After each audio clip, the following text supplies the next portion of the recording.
So please, everybody welcome Rachel Grant.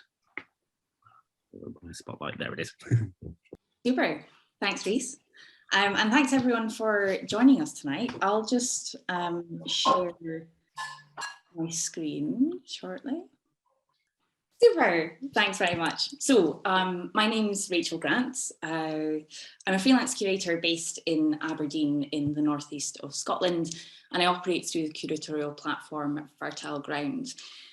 So within that, I use a context-specific approach and often focus on supporting new commissions of work from interdisciplinary practitioners. So I do make exhibitions at times, but I've also programmed work from food banks and industrial estates, for example. So I'm actually going to switch off my camera for a little bit because I find my own face a little bit too distracting, so apologies. There we go. Super. So for those of you that might be unfamiliar, Aberdeen is in the northeast of Scotland, marked on the image seen here with a red dot. A city formed by being the UK gateway to the oil and gas sector. So you can see on the image here by activist Rick Lander in his simplification of oil fields, just how much there is in relation to the UK as a whole. The presentation, What's Oil Got to Do with It, will reflect on recent research on oil and art economies, the tools, effects and shaping of cultural offers and infrastructure within the city of Aberdeen. This will include reflections on the curatorial approach to the Aberdeen edition of the British Art Show 9. So it felt quite timely given that the show left Aberdeen in October last year and has arrived quite recently into Wolverhampton. What has oil got to do with it? I would say everything. The conditions and effects of oil are far-reaching across societies, felt more acutely in a city whose economy has been dominated by oil. However, as we'll see in the presentation, oil's tools, its effect on shaping urban development and cultural identity, the relations between art and oil economies can be at times less visible, complex, and multiple. So the presentation here isn't an introduction to the arts ecology of Aberdeen and doesn't include the kind of multiple forms of practice by individuals and organisations. And if you're interested in this, certainly I can discuss that after during the Q&A. Instead, it uses the lens of oil to expose and understand very particular cultural offers and infrastructure in the city. In my mind, this calls for a kind of relative density and detail, but please bear with me and I'm open to clarifying questions at the end. It's deliberately critical, not as a form of making judgment for work, which is well-intentioned, but as a method to develop friction in narrative of cultural developments that often present themselves as fluid and unproblematic. I'm also always interested in understanding my own practice and research as a curator in relation to the arts ecology, and this kind of helps me to do this. So I'll start with critical reflections that I have on the British Art Show 9, the Aberdeen edition. I'll then move towards my own research and practice, include a contextual introduction to Aberdeen and its relationship to oil. I'll then broaden this out into a developing relationship between art and oil beyond simple kind of oil sponsorship.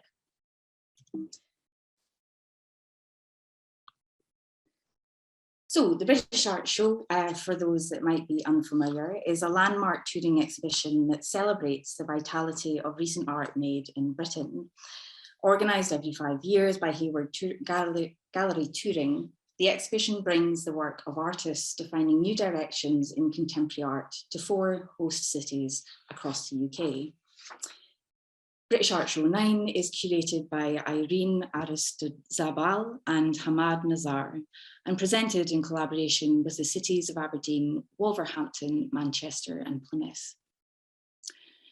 British Art Show 9 is being conceived as a cumulative experience. The exhibition will change and adapt for each of its host cities, presenting different combinations of artists and artworks that respond to their distinctive local contexts.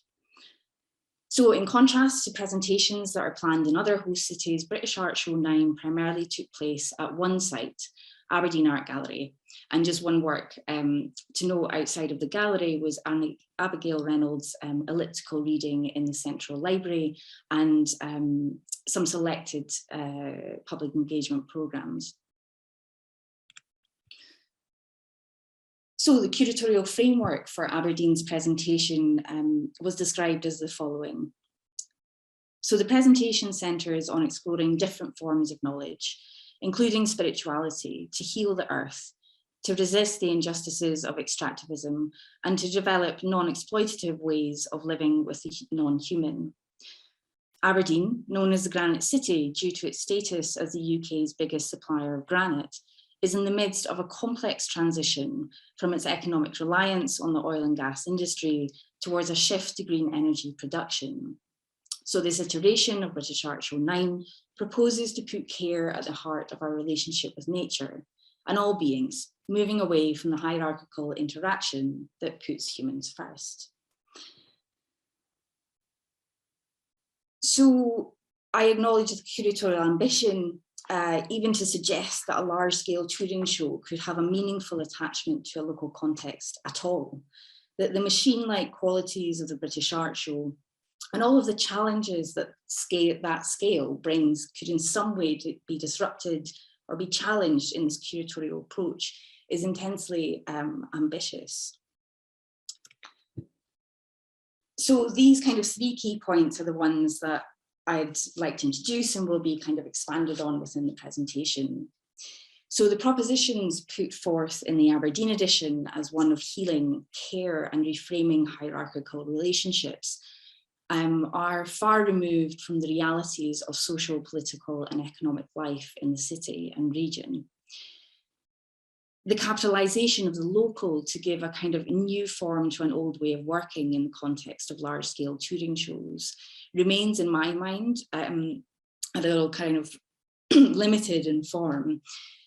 It also misunderstands the conditions produced by extractive economies, and despite movement towards renewable forms of energy, the same systems of power remain. And also this kind of like fetishization of the local or peripheral. So certainly the curatorial team coming with cultural and social capital generated through their position working in cultural centres without living the conditions and challenges produced by practising in peripheries. So we saw in the previous slides that the Aberdeen edition was primarily shown in one building and is perhaps reflective of a lack of appropriate spaces within the city. Certainly it's reflective of historically a lack of cultural development in the city. However, and also reflective of this kind of broader set of circumstances within Aberdeen's arts ecology, whereby the current development of cultural offers are often focused within city centre, are high budget and short term. It's interesting for me to note that at the time, there were kind of no local reviews or kind of public critique of the exhibition. So with these points in mind, I'll introduce some research and practice that essentially like tries to unpick this stuff. So despite the industrial histories of textile production and granite mining, the current industries of fishing and agriculture within Aberdeen and the wider northeast, oil's discovery in the late 1960s transformed the urban development of the city and came to define its identity ever since. In the slide, here are just a few examples of the kind of historic dynamics of that. The images here formed a key part of the Scottish National Party campaign in the 70s. So as the stock value in oil rose, it was used as an economic case for Scottish independence. The It's Scotland's Oil campaign from 1971 made oil personal. This relationship between oil and politics emerged again in the campaign for an independent Scotland in 2014. But at the time, in the 70s, opposing both devolution and public control, the incoming Conservative government won the 1971 election. And this model of privatisation is emphasised by Margaret Thatcher's quote up at the top right. Beyond the historical politics, the physical distance and scale of the infrastructure can make grounding or locating the oil experience on shore more difficult in terms of how it's visualized, understood, and represented. So as described by researcher Graham MacDonald in his text, Containing Oil, the Pipeline in Petroculture. These, quote, problems are generated by oil's invisibility, literally and ontologically, across large swathes of contemporary life. This seems ironic, given its sheer ubiquity, but an oil fetishism argument maintains the peripheral geography of fossil fuel extraction on land and water has always effectively offshored features of its refining, transmission, and emission across the global north in particular. This includes the unseeing of local extraction and production sites. So this peripheral perspective or unseeing that Graham describes and that we saw in the first image from activist Rick Blander's map make locating oil's effects more challenging. To maybe counter some of these challenges is an image here of artist Brett Bloom's mapping of the concept of petrosubjectivity. Petrosubjectivity, according to Bloom, is something that each of us experiences constantly. It's a sense of self in the world that shapes who we are and how we think. It stems in part from the fact that the use of oil is present in everything we do. It has shaped the concepts that govern our thinking, our use of language, and the basic universal concepts that structure our experience, are breathed through the logic of oil relationships. So the map that you can see in the slide traces this primarily through visually mapping products used, and is an example on a micro level of the way in which contemporary life is founded on oil, a cheap, accessible, and rich source of energy, shaping cities like Aberdeen, excuse me, increasing mobility, and enforce new forms of British imperialism in the Middle East. So decades of economic reliance on the oil and gas industry, the city as the UK gateway to the sector, has embedded a homogenic petroculture in the northeast of Scotland. So the impact of oil goes beyond economies as it attaches to a wider social and political matrix, as we've seen in the previous slides. And to quote researcher Cara Daggett, fossil fuels make identities. So in 2022, in the context of global ecological breakdown, there has been a rapid development of renewable energy projects, as politically reaching net zero emissions has become the focal point of government efforts to halt climate change. So the unfolding kind of politics of this can be seen in a local example of the energy transition zone. So the ETZ is the land needed for business and related infrastructure for the renewable energy sector. Developed by Opportunity Northeast and the City Council, a public and private enterprise headed up by oil tycoon Ian Wood. On the image here of the map, labelled as 2B, is St Fittick's Park in Torry. If the proposal for the energy transition zone is accepted, it will decimate one of the last remaining green spaces in the community. For some, their only access to green space. I should say that whilst it's called a park, it has recreational facilities. It's also a wetland, and it's an important ecology to multiple more than human species. Torry more broadly is a community that's been systemically marginalised. If successful, this proposal will be the fourth industrial land clearance. Historically, this has included housing evictions to make way for oil infrastructure.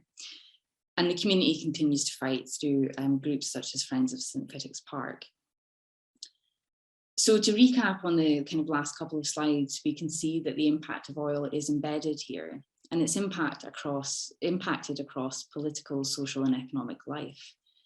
To go back to Brett Bloom's map, it's not only about oil relationships to everyday life, it has, quote, shaped the concepts that govern our thinking. We can see that in the example of the energy transition zone and St Fittick's Park, that despite moves towards energy transition, or Aberdeen as a green city, this is not a cultural shift, and the same systems of power remain. More specifically, I would talk about it in terms of the tools of oil. So by that, I mean the power of private funding applied to the force of public planning, the continued destruction and radical simplification of biological and social worlds, and the destruction of land and communities that have no value to those in power. So in the name of transitioning, the same system of continuous growth is sustained, intensifying inequalities that have been generated by oil-fueled capitalism. So really there has been no coming to terms with the impacts of oil in the city. There's been no long-term engagement from the arts and humanities sector. So to situate the British Art Show 9 edition then as one of healing, care and reframing hierarchical relationships is for me intensely removed from these kinds of oily realities. In my mind, it's so far removed that even as a proposition, it remains on quite thin ground. The hierarchical relationships remain, the tools of oil remain, and as a consequence, communities in Aberdeen currently fight. In the images here are just a couple of examples of the activist groups, posters and activity.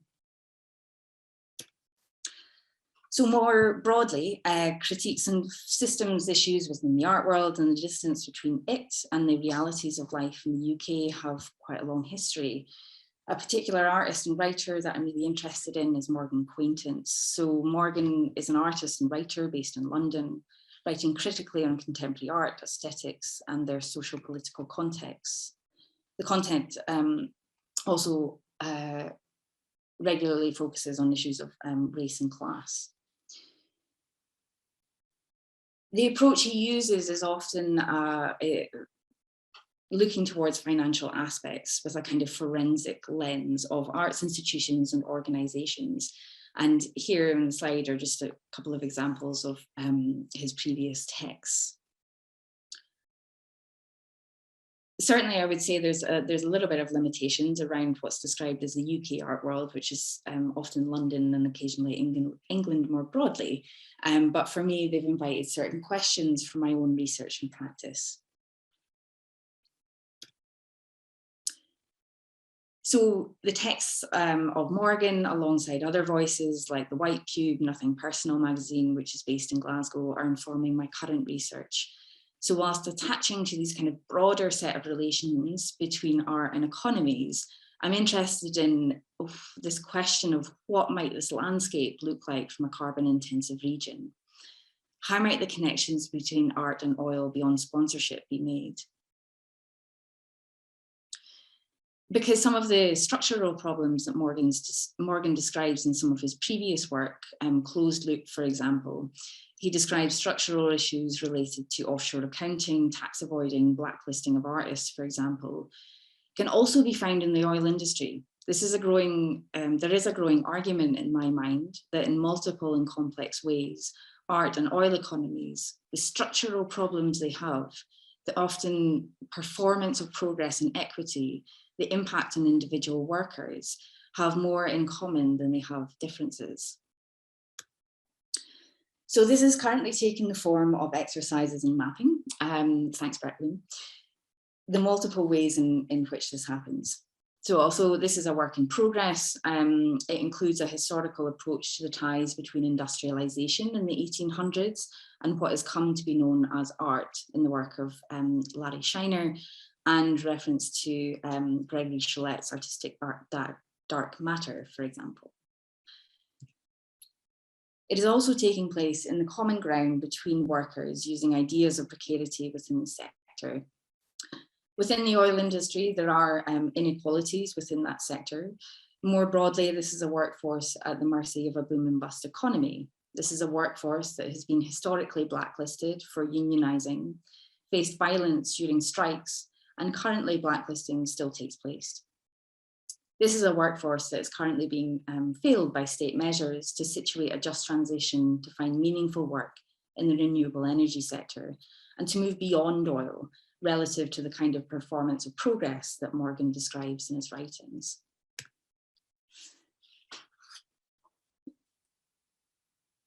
So in these kind of next couple of slides, I'll introduce a couple of explicit examples that ground the frictions between art and oil in Aberdeen. So since around 2016, groups like Liberate Tate, the Art Not Oil Coalition, have been resisting, disrupting, and organising around the issues of oil sponsorship in the arts. And it's an example for me of this tension between broad effects of oil as an extractive economy and what it means to question and resist that from Aberdeen. So in broad terms, across the UK, this work could be cited as a kind of cultural shift of the arts away from oil sponsorship. However, this kind of organisational practice remains in London, Glasgow, and Edinburgh. In 2019, the redevelopment of Aberdeen Art Gallery, where British Art Show 9 was housed, was sponsored by BP to the tune of £1 million, a total of 1/30 of the overall funds. In sharp contrast, there was no emergence of artist activist groups, no public questioning, disagreement, or protest. So these kinds of interplays are reflected in a quote from manager Christine Rue on the decision to take the sponsorship. BP has a long standing partnership with us, and many of our visitors will be BP employees. It's one of the largest employers in the city. That's an important consideration for us. The firm also supports the annual degree show at Gray's School of Art. They have a long tradition of supporting arts and culture in Aberdeen. So I should clarify that Gray's School of Art no longer takes funding from BP after around 17 to 18 years of sponsorship. It remains interesting to me, however, that the decision to take sponsorship described in the quote related to audience members being BP workers, that somehow not taking the sponsorship would make this community feel unwelcome. It also raises questions around some of the provisions of like very particular communities in the context of BP workers who are more than likely white and middle class. A missed opportunity as well, perhaps, to situate solidarity with a community of oil workers that do face precarity in work, which we saw in the previous slides, and who, in the context of energy transition, are being failed.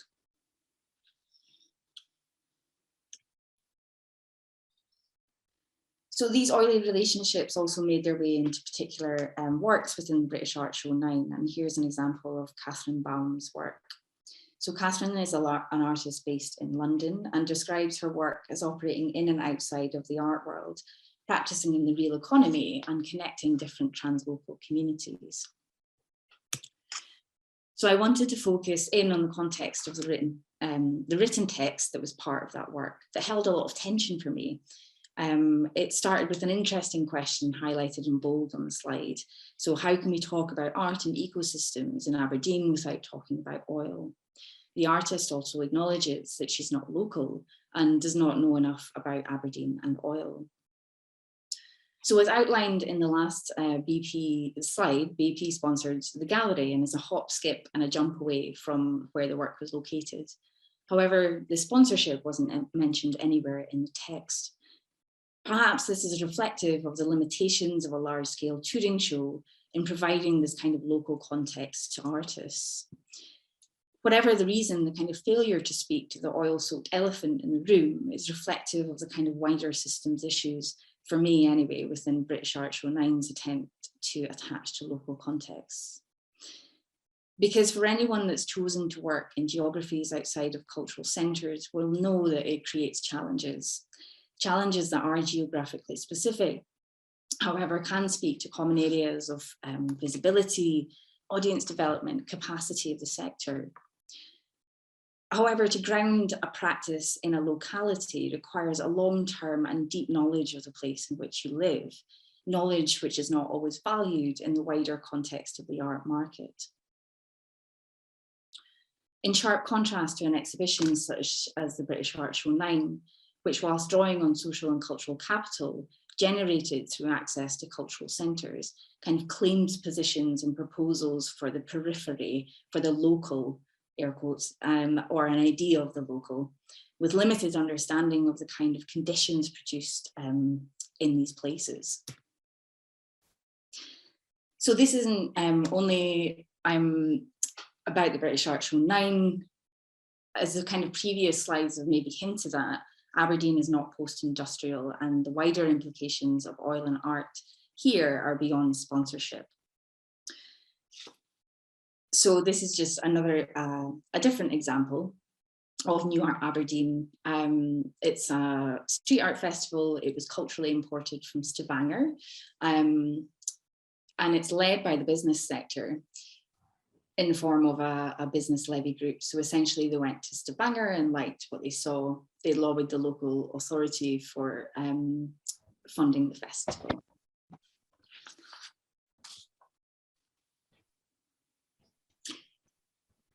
So why does it matter that the local authority here has culturally imported festivals and has this kind of wider approach to cultural development as economic profile? So the slide here is some of the examples from artists and cultural workers based in Aberdeen that I talked to as part of the research. So just a couple of examples. The arts ecology is very white and able-bodied. Aberdeen arts ecology is in danger of becoming one giant Etsy market. So there are other possibilities for working here. Artists are already doing it in the city. However, these conditions can make seeing yourself as a contemporary artist or an artist interested in social arts practice very challenging, reflected here in some of the quotes. And certainly we don't have any artist-led spaces here at the moment. So these kinds of interdependencies, questions and challenges have made their way into my curatorial practice. So just in the image here is where do we go from here? A series of conversational events by and for those working in the visual arts sector. It used a co-authored approach focused on questions of needs and values as a model of practice that might resist top-down approaches to cultural development in the city. And to kind of draw back Catherine Baum's articulation that economies are not machines, but organised and practiced around values. So I'm kind of interested in what the kinds of values that art workers themselves can articulate in the development of cultural offers. How might power be leveraged? And how have kind of local economies, maybe we can discuss this later, affected your own practice? So just to finish up, I would like to say I'm super grateful to CAMP for organising this programme as a way of gathering people and potential relationships between the host cities, and really looking forward to the rest of the presentations. And I'll finish there. Thanks for bearing with me. Thanks for that, Rachel. That was fantastic, and pretty much bang on time, which I love. I'm very here for that. Thank you. So now we're going to move on to Laura Denning. That's done, and I will mute myself, and away you go. Brilliant. Hello everybody. I'm just going to do a bit of I'm going to copy Rachel and get rid of my face. And I've set myself a few technical challenges here because I've got video and sound to play, so please bear with me. I describe myself as a transdisciplinary artist who works collaboratively to explore riverine, estuarial and oceanic entanglements across species, including the human species. Tonight I will present introductions to new collaborative work across a range of projects which all share a focus on water and wetness. These include immersion with Dr. Eva McGrath, funded by the Marine Institute, wet ontologies with Dr. Deepta Satish, wolf flow with Dr. Helen Billinghurst, and Seeing the Invisible with Professor Martin Jenner, funded by the Brigstow Institute. You can't have missed the fact that my introduction is littered with reference to doctors. The reasons for this are twofold. Firstly, I've just completed a practice-led PhD, and in the course of my studies made many friends and contacts, just as any students on any course do. Secondly, I feel strongly that women and others benefit from being vocal about their achievements in a world that is still deeply misogynistic and discriminatory. Some of the projects I'm working on are described in quite academic language, and I make no apologies for that. I enjoy these languages as much as I enjoy other languages. And I use them when operating in arts research contexts. However, I also feel strongly that having a PhD does not make you a cleverer person or indeed a better artist. And for that reason, I'm just going to quickly play a little bit of fun.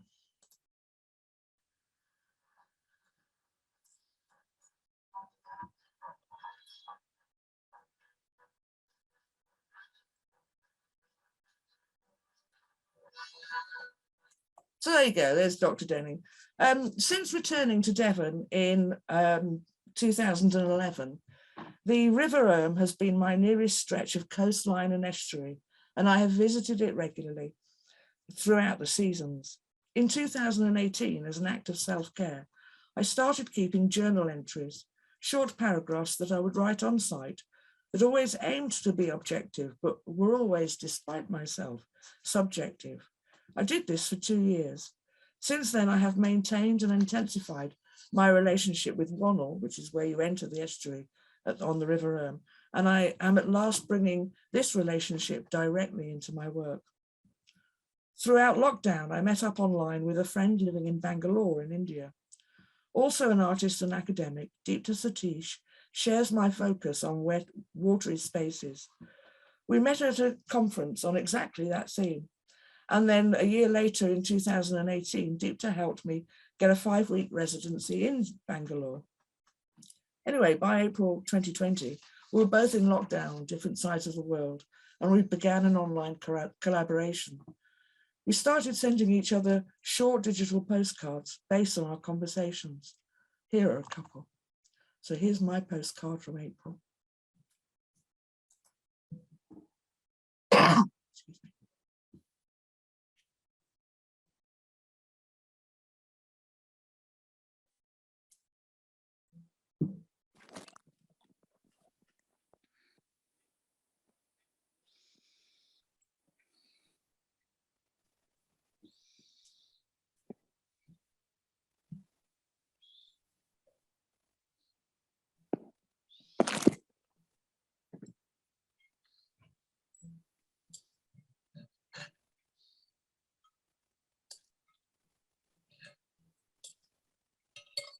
Mary, I wonder if you'd like to mute yourself. Oh, yeah.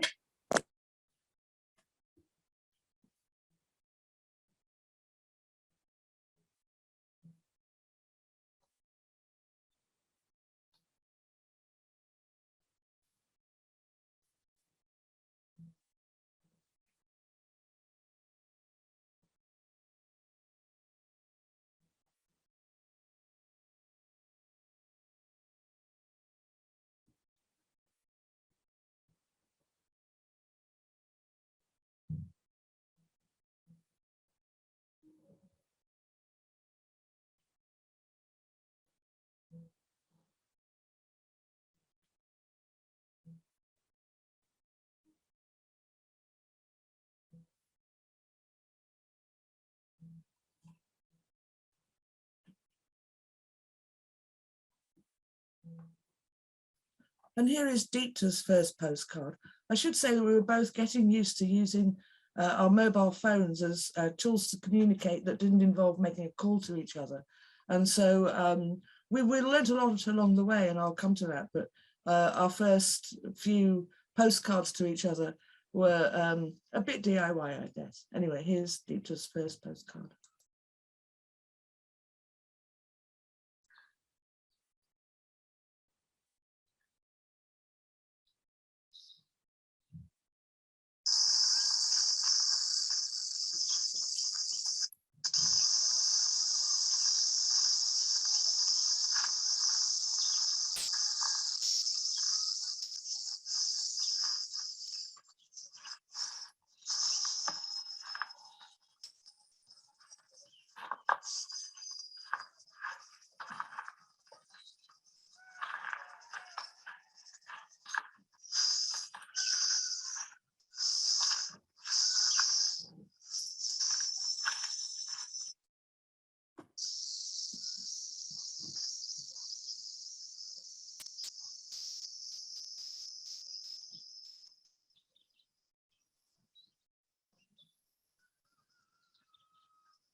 So we continue to communicate in this way, as well as meeting weekly on Zoom. And we developed our skills and our interests into a 20-minute video with 5 sections, which were species, cultivation, conflict, tides and weather, and memory, movement, and self. And really, we were just telling each other about our lives, I guess, and sharing that information. And we presented this 20-minute video at 2 conferences in 2021. And my slide for my section for the slice of memory, movement, and self is something I'm about to show you now. And here we go.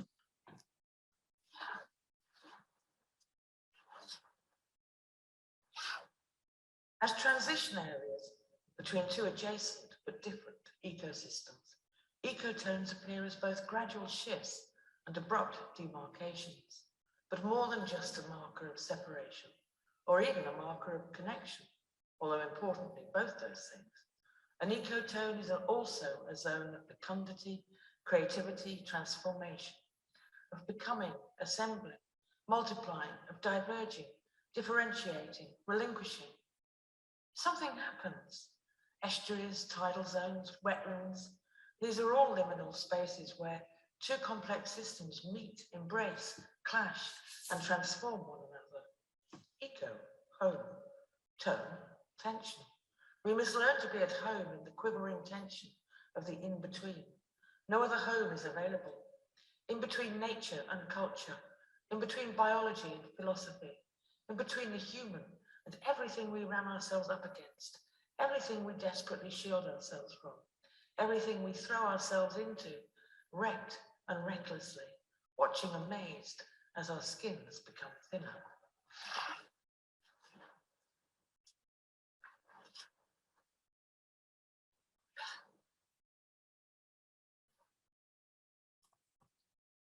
Then Deepta and I changed tack and started editing and writing into each other's writing. At this point, we were already exploring different kinds of time as well. In late 2021, we presented our ideas at that stage as a performance lecture at the Edinburgh Environmental Humanities Network seminar series called Phenomenal Time. We're now days away from submitting a joint application for a short fellowship at Edinburgh University this autumn. We have separate outcomes and shared outcomes, and our focus and methodologies overlap. I want to challenge norms of embodiment, which unconsciously place sight at the centre of contemporary experience. By using touch, walking, and movement as an embodied methodology, I hope to fuse themes of temporality, decoloniality, and defiant landscapes, marshes, bogs, lochs, muirs, glens, burns, wet places that are difficult to map. A focus on the crepuscular, which is my favourite word this week, which means dawn and dusk, is as a defiant temporality connects to those previous conceptualizations of the ecotone. Both are transition areas between 2 adjacent but different phenomena. Both appear as gradual shifts and abrupt demarcations, and both are markers of separation and connection. The development of a feminist almanac of wetness, my independent outcome for this fellowship, would utilise Braille as a metaphor for touch. This almanac would map movement through wet landscapes, offering a creative critical response to the historical mapping of the Highlands by William Roy, who made the first survey map of Scotland in 1748. Roy's undertaking would have been challenged by seasonality and topography, privileging dryness. Wetness then can be considered as a defiant landscape, where materiality and immateriality are blurred, knowable only through touch, sensation, and physical contact. The perforations within the Braille that will be the language of this final text will act as a defiant code, only readable through touch. The perforations also allude to leaky, saturated messaging from past not documented in the historical record. One such example of these unseen stories centres on those who were left behind during forced emigration, the clearances. Specifically, I'm interested in the story of 2 young sisters who fled whilst other family members were chained and forcibly removed. And I just want to read a short paragraph from an article from 1998 called From the Jaws of Sheep, the 1851 Hebridean Clearances of Gordon of Cluny. Excuse me. In South Uist, on August the 11th, 1851, at a compulsory meeting at Loch Boisdale, people were forced on board the emigration vessels by Cluny's factors, estate agents and policemen. At this meeting, some of the natives were seized in spite of their entreaties, were sent on board the transports. On Barra, as people were herded on board the ships, an attempt was made to handcuff them. At this point, many broke and ran off. Most of those who ran away from the ships fled into the hills, where some, but not all, were recaptured with the aid of dogs. These captives were then bound and thrown on the ships. Others remained hidden in the hills. In this way, the 12 and 14-year-old daughters of John MacDougall were left alone on Barra when the rest of this family had been captured and sent off to Canada. So I want to ask myself how I might honour those two traumatised and forcibly dislocated children and ask, are they markers of a defiant landscape? They're inhabiting a crepuscular inhabiting crepuscular moments, dawn and dusk, remember, in movements through the wet environments of the Outer Hebrides. I hope to generate perforated narratives which act as speculative fictions centred on these two young women, which draw them into recuperative narratives of kinship. So moving on to the next collaboration with Helen Billinghurst. And Helen and I have come to understand that our separate lines of inquiry intersect at a remote village on Dartmoor called Harford. We've both been doing independent bodies of work and realised through conversation that we were working in the same place and that our trajectories overlapped. Both research paths are anchored to physical roots on the ground. The first traces the River Erm northwards from where it joins the sea, through ancient salt pans towards excuse me, its heavily mined source on Dartmoor. The second route runs northeast from Plymouth through sites of mineral extraction and ecological decimation, tracing ghosts of the last wolves on Dartmoor. We've begun to collaborate on these intersections in a slowly unfolding project called Wolf Flow, which, if you write it down, you'll realise is a heteropalindrome. Both words create the other when spelled backwards. At the moment, we're sharing initial insights into the sensory, folkloric, geographic, historic, and ecological weavings of these intersecting trails. We will be presenting a collaborative performance lecture as part of the Sentient Performativities Symposium at Dartington this summer, in which we will invite participants to move as a pack as we track down and share scraps of information, found fragments, sense, story, poem, and ritual action. I suspect that this is just the start of a long, slow, and rather irreverent and very mischievous collaboration, and I'm looking forward to seeing where it might go. And here we are in action. Bit more? Yeah, absolutely. Oh, oh, oh, oh, oh, oh.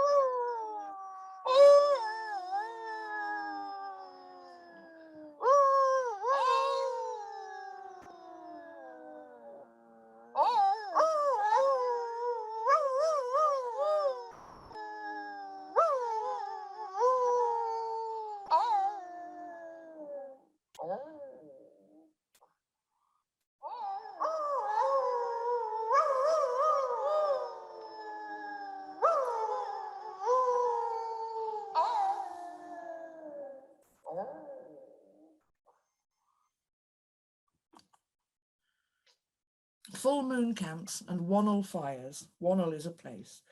Tonight is a full moon, though you wouldn't guess it, and if the sky was clear, I would head there right now and light a beacon to the place.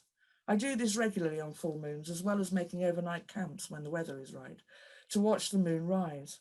Once, when walking the estuary, I found some pottery, which archaeologists later dated to 3500 BC.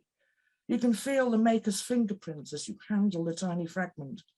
Sometimes I think about this person who made it all those years ago and wonder how much this same place has changed in 5,000 years. And then I think about what it might be like in 5,000 years' time in the future, and what changes will have occurred then. So on to the third project I want to introduce tonight. It's got one heck of a title: Seeing the Invisible, Hearing the Inaudible, Revealing Estuarine Mysteries Through Art and Science. And that's a messy title for a very exciting project. Funded by the Brigstow Institute, which is part of Bristol University, this pilot project is essentially a research project with an emphasis upon art-science collaboration. Our research question is, broadly, in what ways can engagement in the nocturnal human environment entanglements of the River Erne foster curiosity and care for the river by those living within its catchment? And does this reveal new insights about the contested futures of our rivers? Studies of our iconic UK rivers abound, the Thames and the Severn, for instance. But what of the much smaller watercourses? The Erne has been described as the least developed river in England, and half of it is man-made. Up on Dartmoor, the tin mine works dating hundreds of years ago are all man-made, but you wouldn't guess to look at it now. So how do those living in the catchment areas of smaller rivers like the Erne engage with them after dark? Yes, here we go. This is how I've been exploring the themes in the far too early in the morning when it's still dark, and trying to work out how to bring the night to life. So this is really just an experiment.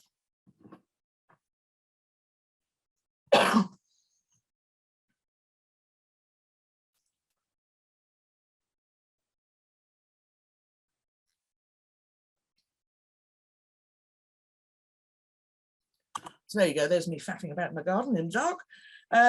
The participants, or the co-collaborators in this project, are the project officer for the South Devon area of outstanding natural beauty, myself, Professor Martin Jenner, Professor of Evolutionary Ecology in the School of Biological Sciences at Bristol University, Dr. Adrian Hawkins, who is the Director for the Centre for Environmental Humanities at the university, and John Mildmay White, the landowner. Our first pilot of the pilot involves engaging residents within the catchment in a twilight event to understand what barriers people perceive in engaging with the site after dark. We hope to follow this up with a programme of events in autumn-winter which respond to this first workshop and build on it. For me, this project secures the future of a much, much bigger and ambitious engagement with this site, involving many more people and expanding on some of the ideas that this pilot seeks to test. Maintaining the focus on crepuscular time, my ambitions draw in the use of Braille as a creative language again, and the main headquarters of the RNIB are actually in Ivybridge, which is about 3 miles from where I live. And we're beginning to work together to bring blind and partially sighted people into the co-creation of performative responses to this site, which hopefully would take place next winter. I also intend to continue exploring e-textiles as another creative language that speaks to the night, alongside eDNA, which is environmental DNA, bioluminescence and nocturnal migration.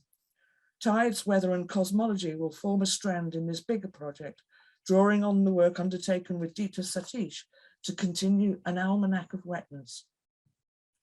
At the moment, these ambitions are a jumble of possibilities, but I am slowly working on a funding application, which in this instance provides a scaffold for unjumbling the ideas to form something coherent. So now on to the final project I want to introduce this evening. Look at the twinkly lights in the background. I was very excited to be invited by Dr. Eva McGrath, who I believe is here this evening, hi Eva, a geographer, to develop a joint application to roll out a pilot project to consider the relationship between sea swimming and sense of self in and on Plymouth's coastal strand. We're both very pleased to have been awarded a small grant from the Marine Institute for our project called Immersion Sea Swimming Plymouth. Our aim is to develop an engaged and informed cohort of citizen scientists to support the National Marine Park. Paying attention to how swimmers self-describe and make sense of their experiences in the water, including what they bring to the water's edge the transformation of thought and feeling through the water, their observations, responses, and how this impacts their lives as city residents has value for developing meaningful engagement.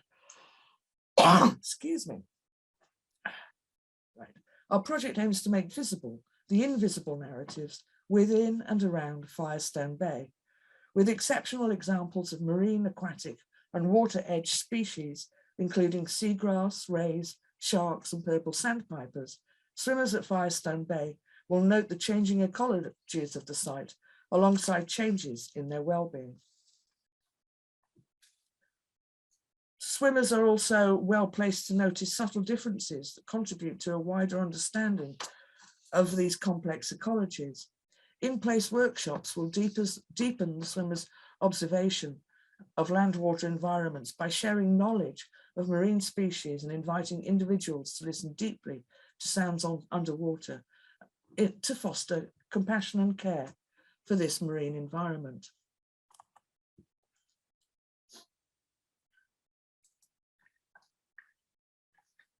For me, this work aligns with the previous project I undertook in 2007 at the same site. Benthic Caress was a 1-hour silent disco in the sea. It harnessed the silent disco technology to offer an intimate yet shared experience in this unique location, listening to soundscapes created by a range of Southwest artists.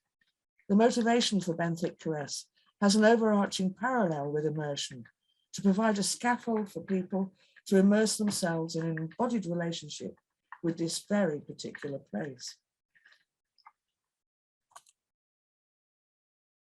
The project kicks off properly in March of this year.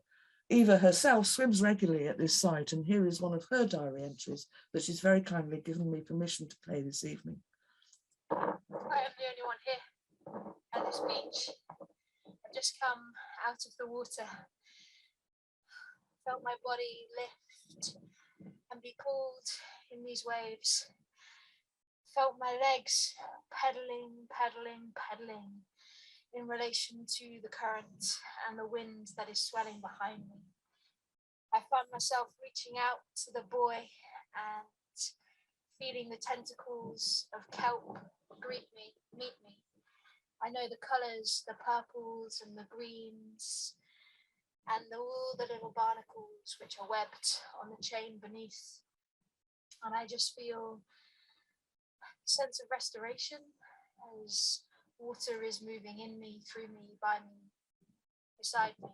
And I find myself under the water in quite a murky, browny zone. But I lift my eyes up to the horizon to find my bearing point and to return. And yeah, this is quite an extraordinary moment. I think it's the first time that I've ever been alone on this beach that has become so important to so many people. And so I breathe in that moment.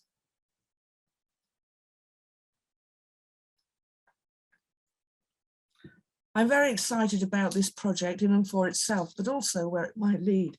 And collaborating with Eva will be an exciting adventure too. Thank you for giving me your time this evening, and please do contact me if you'd like to know any more about these projects or anything else. Thank you very much. Thank you, Laura. That was really interesting. Yeah, that was great. As everybody knows, we'll have time for questions. I'm sure there'll be loads after that because it was very, very dense. So there'll be time at the end for questions after Carly, who is next. Carly Seller, our next artist who's talking this evening. Are you ready? Okay, so I just want to frame this just by saying I'm very tired and underprepared, and so this will be less of a performance talk and more of, I guess, a collage of thoughts verbalized in some way with a few interjecting sounds. So I guess kind of starting off, according to the Vedic philosophy of cosmic creation, all matter, including the body, is composed of 5 basic elements. So earth, water, fire, wind, and space. So space, which is sometimes also referred to as akasha or ether, is the most subtle of these 5 elements associated with the astral body, but also able to penetrate our other levels of being through to our blood and our bones. Space is expressed through sound, and we can recognize it through the sense organ of our ears. And with this sound, it enables us to place ourselves in space. And so I'd like to invite you to close your eyes and listen, not just to me, but to the sounds around you.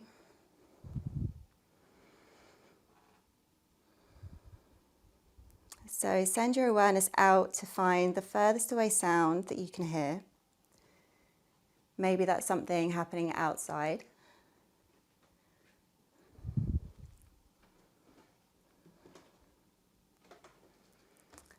And then find something that sounds as if it's a little bit closer.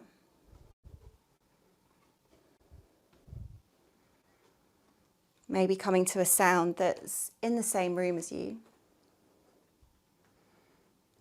And noticing whether that sound's coming from your left side or your right side, from above you or below.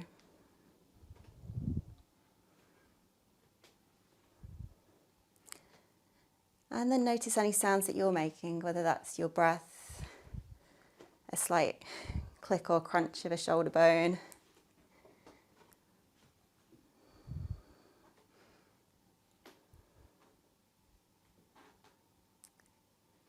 and I find it really interesting that whilst kind of you're all here listening to the same thing, we're each doing that listening in the context of the sounds that are surrounding each of us. So we'll each have a different audible experience based on kind of the unique sounds in your environment. So I guess over the next few minutes, just notice what other sounds make themselves known to you during our time together.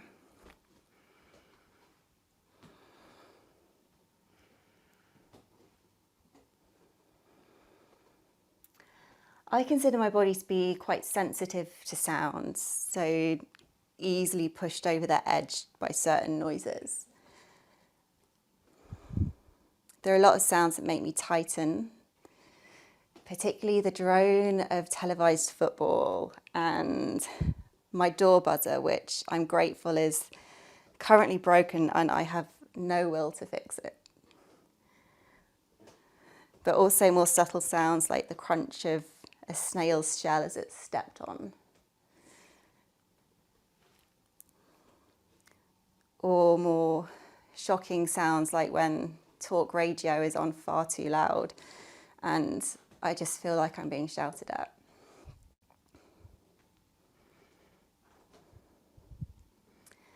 And attempting to find a way to regulate my nervous system amongst all the noise. And trying to do this through sound, so using noise to fight against it in a way, has led me into kind of these new ways of working with voice and with instruments.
About 50 to 60% of the human body is water, and sound waves move through water at a faster rate than they're able to through air. And so our bodies are an ideal material to absorb sound.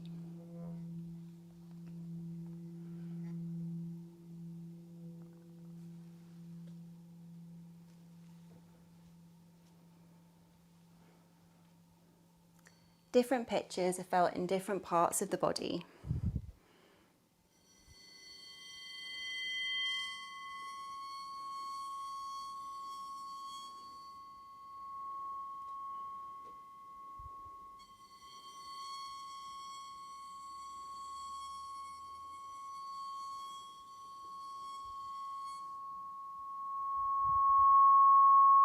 Generally, higher pitches will be felt in the upper body.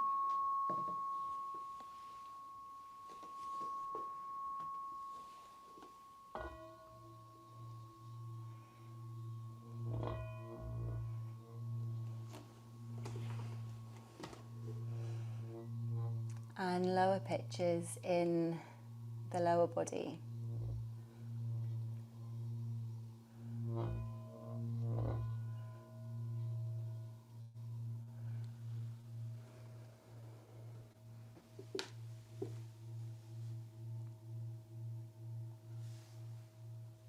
There are also some notes that will resonate with specific centres, even certain organs. So listening is a full body practice.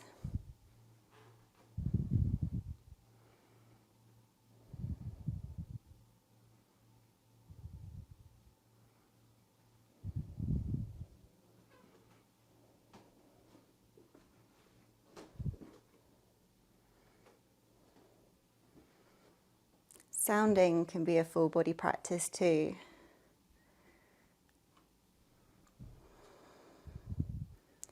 Percussion is the striking of one body against another body with some sharpness. The striking of one body against another with some sharpness. The striking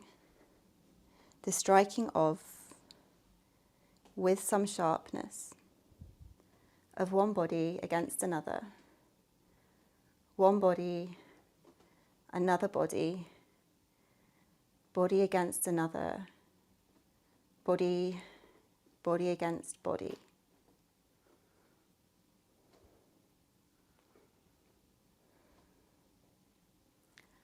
And sometimes I quite like the percussive sound my body wants to make that I don't intend it to. The bones clicking and cracking and making their own sounds. Particularly when this happens when I'm not moving, maybe just sitting in meditation and suddenly a few clicks kind of roll up the spine.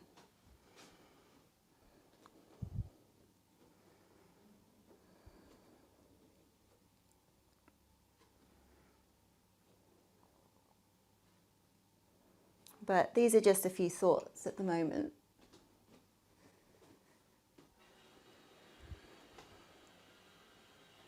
And I've also been thinking about sounds that aren't yet manifest. So, wondering about the residue of all the words that go unspoken.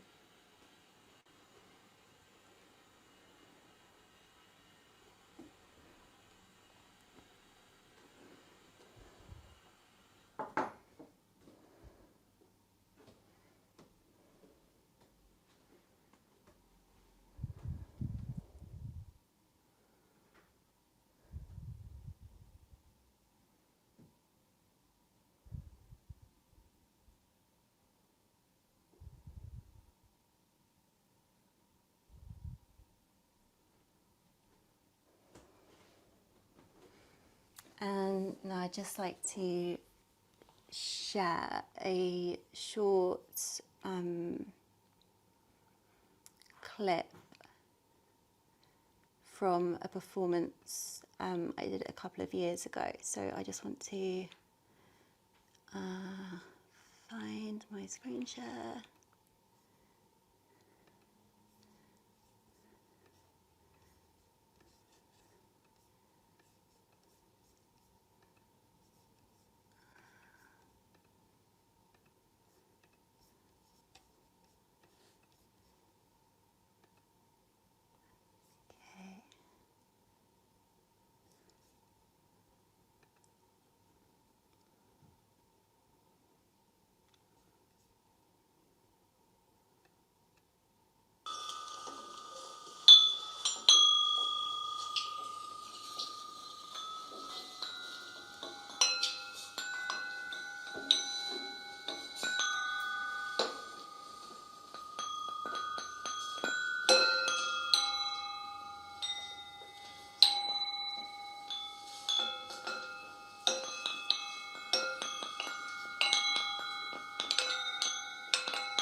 Okay, so that was from a performance called Resonant Vessels that I did at Cast in January 2020. And, oh, where's my face? Hello. And, there we go. I've got a kind of continuing of this project coming up next week, as you can see from the, from the poster, the 26th, which will be at a new gallery called Hueg in Penzance. So whereas the initial performance was kind of done just as a performance, this exhibition is going to be, I guess, more of a playful space where these handmade sound bowls that I've forged will be in the space as, I guess, just kind of opening a playful space to explore sound. So that will be on in Penzance from the 26th Saturday until the 3rd of April. So do please come. I will be putting some more information out about that soon. And I'll also be doing some sound bath events as part of that as well. But the details aren't quite ready yet, but they almost are. But I think that is me. So thank you. Thank you, Carly. That was great. Can you, oh yeah, you'll plug your back in now so you can hear me. That was really good, thank you. So now, just gonna change my view so I can see everybody. So now I'd like to open up to the floor for questions for any of the artists who've spoken and curators that have spoken this evening. So Rachel, Carly, or Laura. Anybody got any questions to kick off with?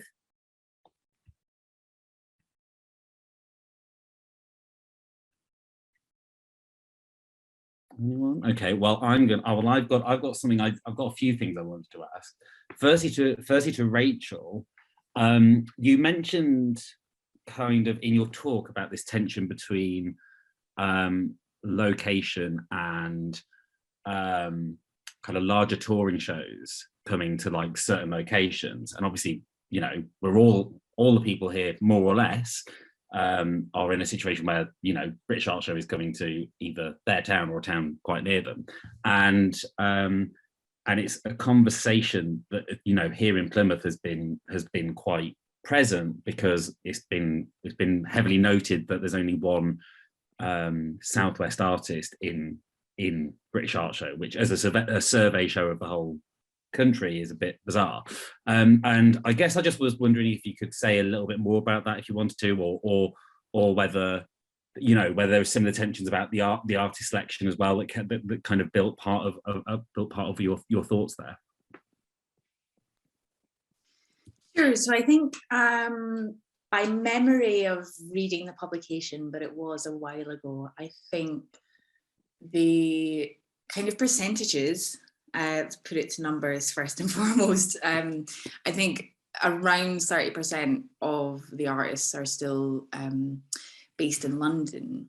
And I think kind of what I found interesting about that publication was really the descriptions around travel across the UK.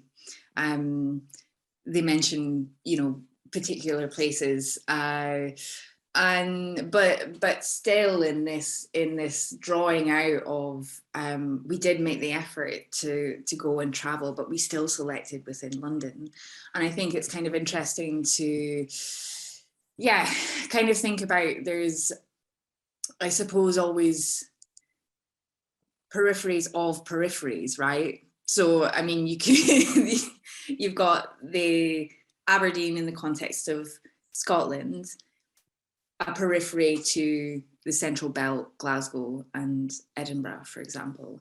And then, yeah, other peripheries within that. And I think what I, in a lot of ways, I'm kind of grateful for a show like that coming to Aberdeen, because very often I'm having to travel to see this kind of work. But I think the kind of like tensions of long-term touring shows like that, you know, even in the context of like touring work and sustainability and climate, for example, like what is the kind of like ecological footprint of this kind of way of working? And I think, like, you know, the British Art Show 9 was like really interesting for me because it did attempt to kind of like unpick that, but I don't know if the kind of the kind of apparatus like qualities of a touring show actually allows you to do that. Certainly it would be interesting to think about that in the context of like Plymouth, because I know from like British Art Show 7 and stuff, certainly whilst it wasn't a kind of starting point in any way for an art psychology, but there was a kind of like, through catalyst events, through kind of artist-led activity that surrounded that touring show. I think that was quite a kind of interesting way of like leveraging power. I think in the Aberdeen context, you know, the show came straight out of COVID, so actually there wasn't really the kind of opportunity to think within those terms. Yeah, that makes sense. That's really interesting. Yeah, I think also that thing about BAS7 and this kind of like say catalyst and how that's kind of become a bit of a legacy sort of thing. I'm quite interested about, like, there's a lot of people interested in how that's going to look, you know, now 10 years on or 11 years on with, you know, a new touring show. But yeah, no, that's really interesting. Thank you. Let's see if there's any questions in the. Oh yes, Carly, there's a question in the chat from I Love saying, would it be possible to hear and see something about the forged vessels? Yeah, so these are a series of small sound bowls that I made kind of the first batch in kind of late 2019, early 2020, and out of brass. And I've just started creating, well, I've almost finished. I'm just tidying up a second kind of series of them that I've used making bronze. So the idea behind them really was looking at traditional singing bowls that are used to heal the body, but actually for the practitioner using that, actually quite big and heavy, and can, I guess, kind of from experience, find that actually they can be quite challenging on the body and the joints of the person using them. So they're meant to create healing, but also they can like also create strain. So I was kind of inspired by that, and also about kind of the more small tactile Japanese tea bowls. So kind of thinking of that vessel that's to hold something, but is made in a way that's very considerate of the body that's holding it. So I've been making these small sound bowls with kind of that in mind, with kind of trying to make them so that they fit in the body and can be placed in different ways, but also kind of exploring how shaping the metal then kind of creates different sound. So yeah, that's a very short version. I saw there's a few questions about the gallery and stuff. So yeah, like, oh, someone has found, yeah, it means kind and gentle in Cornish. It is a brand new gallery, isn't it? Hasn't opened yet. So this is going to be the opening show. So the website and everything isn't quite ready on it, but we're working away to get that sorted as soon as possible. But yeah, but I'll make sure that some full details go out through camp once we've got them all finalised and all the links sorted. But yeah, it will be definitely happening. Would it be possible to? I saw the bowls on the blanket on the floor behind you moving. Would it be possible to just kind of see one a bit more close up, maybe? Yeah, so I guess this is one of the original brass ones. So it's hard. I think the light's not great here. And you forge these yourself? Yeah. So we start off with a flat disc of brass or bronze, and yeah, hand forge them. Right. Okay. Cool. But yeah, the ones on the blanket, they're in various stages. So these are the brass ones that were made in 20. Okay.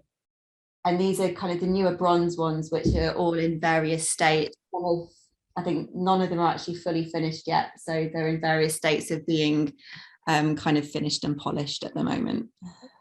Carly, can I ask what that process is? You use the term forging, and I suppose I see big blacksmiths hammering and things, but I'm also aware that brass and bronze are sometimes melted into molds. Yeah. And I don't understand your process, but I'd really love to. I wonder if you could pretend I've never heard the word and talk me through it. Yeah.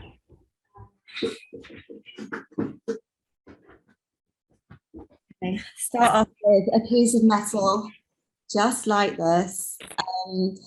And then it's a case with like different metals all kind of can be worked with at different heats. So some metals you need to heat up, and then you need to, I think it's called annealing it, where you put it in water to cool it down, and then you can work on it. With brass and bronze, I found the best way of working with it is when they're still hot. So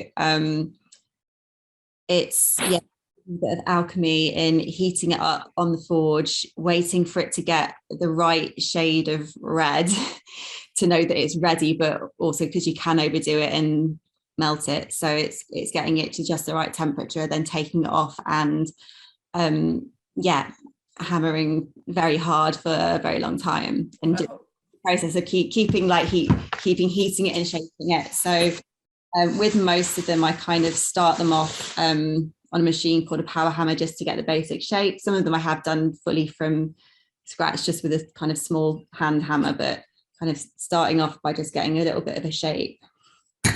And then gradually just working to, so kind of if that's just the first machine's done, and then this is the same, these are both from the same size, so it's just a case of keep going at it to help to, you're basically kind of like stretching it and compressing it. So each time you heat it up, you're expanding it, and then you're kind of hitting it to shape it, and then when it cools down, it kind of constricts a little bit.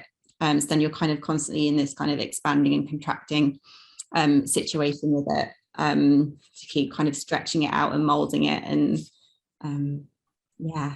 So it kind of relates to that sentence that you played with during your presentation about percussion. Yeah, no, that's really interesting. Yeah, I didn't kind of think of that beforehand, but actually it was a last minute decision to read that bit out, and then I thought, oh, actually, yeah, that makes sense now. You know how sometimes you just kind of collect things together, and then and then they for it to make sense. Yeah, no, I totally get that. That was brilliant. Brilliant, thank you. Anybody with any more questions? Laura, I had several. I had several that kind of popped in as you were speaking.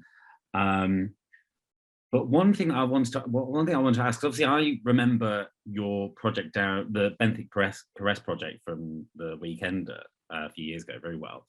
And I wanted to ask, because then there was also the project that came the year after, which was working with sign language, and I was just wondering what kind of brought you to Braille. What kind of led you to that? Because I just, yeah, it really stuck out to me. I would want to know a bit more. They're not unrelated. The journey of working with sign language, with people who were deaf and with hearing people as well. The choir was made up of all sorts, and we learned the signing from scratch, so to speak. Was an unparalleled journey, really, that made me aware of the way difference connects us, in a sense. I mean, you know, there is a term for it, diffractive relationality, but if you don't know what that means, it's no point in saying it, really. But the idea, which is really basically really simple, it is the idea that we are all different in our different ways, and that difference matters and can bring us together, especially around issues of social justice. Although social justice is kind of plays the quieter tune in my work at the moment, is very much in relation to the relationship between environmental justice and social justice.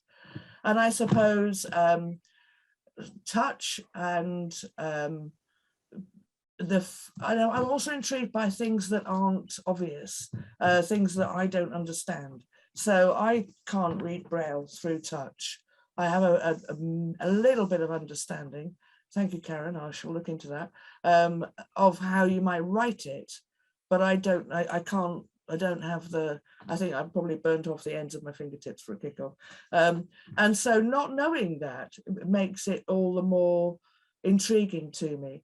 And also I think we think of the visual arts, you know, most people will see what I do with Braille. They'll see what I do with Braille, but there'll be a whole load of people who will be who will be hearing what I have to say, if you like, through touch. And that will be their primary medium. And I find that really exciting, and their insights just kind of make you think about your own work, but also the world at large in just different ways. So I hope that's some kind of answer. Yeah, definitely. No, yeah. I mean, I thought they were probably not, like you said, they're not connected. Like I thought there was probably a link on from previous projects, but yeah, that's really interesting. Yeah, thank you. I made a film in 2020 called Manual for Nomads, and it used the entire cast used sign language as their primary mode of communication, and only one, the baddie, did any speaking with his voice. And the protagonist wore a cloak that had that Braille message embroidered onto it, which was the same paragraph that was signed for the Hydro Sapien choir performance at the Guildhall. And the film tells her story of trying to find a community in the face of severe weather events and raising awareness of climate change. And it is through touch that she, at a point of desperation, that she sort of closes her eyes and realizes that actually maybe the answer's inside herself. And because she's wearing that cloak, that hopefully that metaphor is something that the viewers can pick up on. And then, you know, the story arc twists and turns, and she meets her intended family, and it has a happy ending, obviously. But that was the first time I'd used Braille, and I just want to continue using it and exploring it. So that's amazing. Yeah, I love that. Is there any more questions from anyone out there? No. Okay, well, if that's the case, I might just wrap it up there. But I'm sure, you know, all the artists are contactable for further questions if there's anything that comes to mind later on. I'd like to thank everybody again. I'd like to thank Rachel Grant, Laura Denning, and Carly Seller one more time. And thank you all for coming out this evening. I mean, you didn't really, but you know what I mean. For joining the call this evening. There's been a healthy turnout this evening. So yeah, thank you all for coming along. And yeah, thank you all again, and good night.